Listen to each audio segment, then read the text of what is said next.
আসসালামু আলাইকুম রহমতুল্লাহ।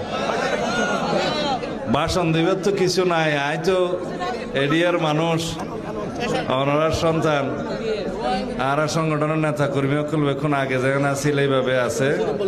তবে আই বুডোর ফদিনে বিয়ানা শহরে এতন জাগো হয়েছে দলীয় নির্দেশে, মাননীয় চেয়ারপারসন প্রধানমন্ত্রীর নির্দেশে জাগো হয়েছে বেশ কিছু খাম আছিল। হতাল নাই দেখা সাক্ষাৎ করে নেওয়া পারি, তো দেখা সাক্ষাৎ তো আরে জরুরি হইলে খাম গরণ দেখা সাক্ষাৎ তো হইব, সারা জীবন হইব, ভবিষ্যৎ হইব ইনশাআল্লাহ।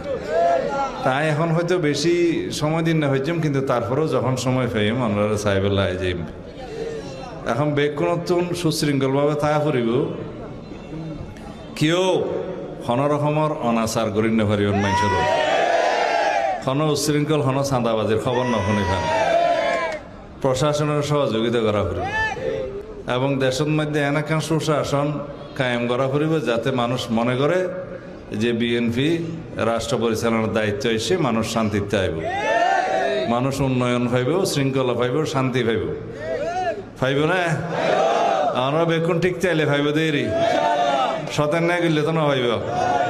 তো বেকুন আল্লাহর ওয়াস্তে জনগণের বন্ধু হিসেবে হাজ করন, প্রশাসনের সহযোগিতা করিবেন, উন্নয়ন এবং অন্যান্য কর্মকাণ্ড যে আছে ইনশাআল্লাহ এই না ওনারা পরামর্শ দিবেন, এই না আরো সারি দেব। সালামু আলাইকুম।